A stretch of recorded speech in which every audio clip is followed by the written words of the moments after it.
Malaking tao ba yung mga pinag-uusapan natin at binans pa ito sa'yo? Ano po ba ang kaugnayan nila sa project na ito? Hindi ko po alam kung malaking tao po sila, pero sa aking kalaman, kapwa ko po sila supporter noon. Supporter lang, no? Sa nung panahon ko ng presidential election. Supporter lang ng presidential election. Partido po. Partido na po ito. Partido liberal po.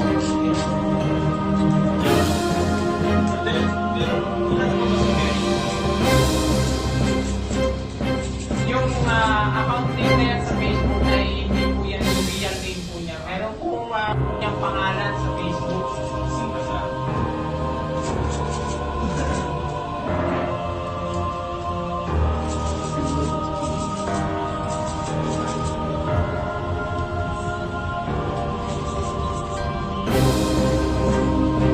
Siguro hindi ko napapangalanan dahil pero parang alam ko na yung ginagawa ko. Ano ito pag-usapan niyo?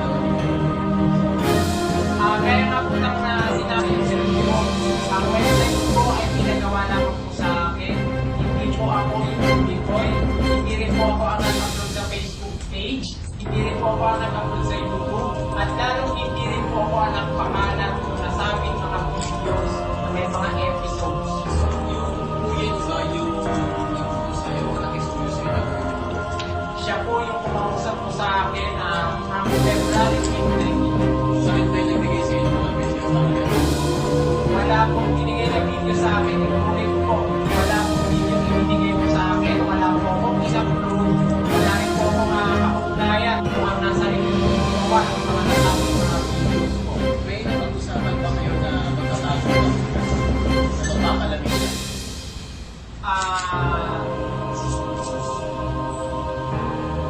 Meron po siyang sinabing gano'n, pero kaya nga po ng sabi ko, hindi ko ginawa dahil alam ko sa sarili ko na wala po akong kinalaman doon. At alam ko na hindi ko kailangan magtago dahil kung dami ko yun ay lalabas lamang na guilty ako at magtatago lamang po ako sa batas. Alam ko, kahit na magtago ko, hahanapin ako ng batas. Kaya po, pumunta po sila, sumama po ako ng maayos at isinorender ko po ang lahat ng mga kailangan isurrender gaya ng computer at aking cellphone. Pero kung hindi ko yun ang upload, bakit meron idea na magkakaroon? Yun po ang hindi ko po alam sa idea po nila. Ano po, siguro ko po, ito na yung totoong tawag ng konsensya po eh. Napakahirap po mabuhay sa kasinungalingan. Napakahirap mabuhay sa isang buhay na mayroong direktor, mayroong mga nag-direct, nag-script ng gagalawin mo at gagawin mo. Ang hirap po mabuhay ng ganun eh.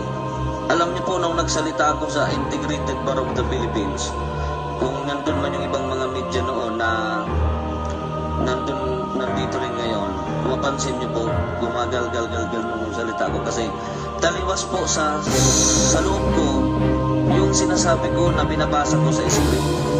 Ang sakit po nun eh. Hindi po kaya na, po, ex-convict ako. Dati, galing ako ng Philippine Prison. Nakulong ako sa Naga City District Jail. Galing ako ng Bureau of Correction. Pero hindi pa naman po ako gano'n na yung level na ng tao na napakasama na. Kahit pa paano po may konsensya pa rin ako. Hindi ko po kaya na panindigan yung mga scripted lang na kwento na ngayong talo na yung mga kandidato nila, nararamdaman ko unti-unti na akong nilalaglag. At ang kinatatakutan ko, baka sila pang mag-eliminate sa akin kinalaunan. Dahil wala na akong silbi. Wala na akong silbi sa kanila. Sir, can you be more specific? Ano po, sino po mga tinuturo po ninyong maglalaglag sa inyo? Sa inyong director?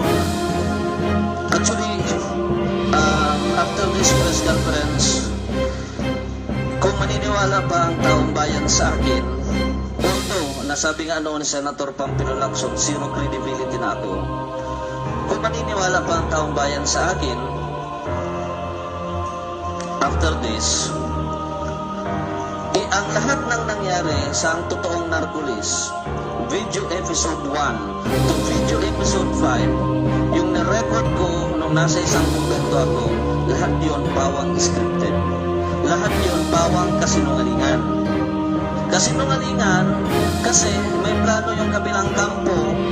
Yung kabilang kampo magpaputok ng issue para ma-divert yung attention ng tao, papataas ng papataas ang rating ng administration candidate, samantalang walang pumapasok, particularly sa 8 diretso candidate.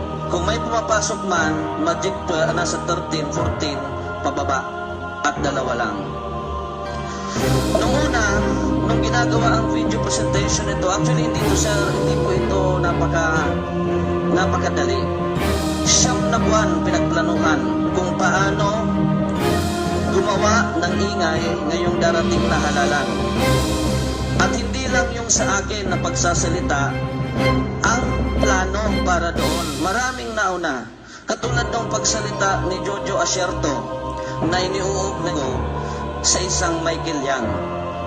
Kasama yon doon sa mga scripted ng grupo para umingay, para ma-divert yung tao, yung sambayanan sa talagang totoo na nangyayari sa bayan. At ito nga, ipaputok ng Kibigoy para ma-discredit si Senator-elect Bongo, yung iba pang mga sangkot doon na politiko, na wala naman talaga. Wala naman, hindi totoo yun. Walang katotohanan, lahat-lahat yun. At yun, pawang orchestrated lamang ng mga nasa kabilang parte, which is the Liberal Party under the handling of Senator Antonio Sani Trillanes III. Sir, nakausap ko mismo si Sir. Hindi lang nakausap, ilang beses kami nagpupulong, nagpaplano upang isakatuparan ang Project Sonoma. Ang Project Sonoma ay isang proyekto para pabagsakin sila. Magandang umaga. Yung sa akin lang, katatapos lang nung press conference nung Bicoy.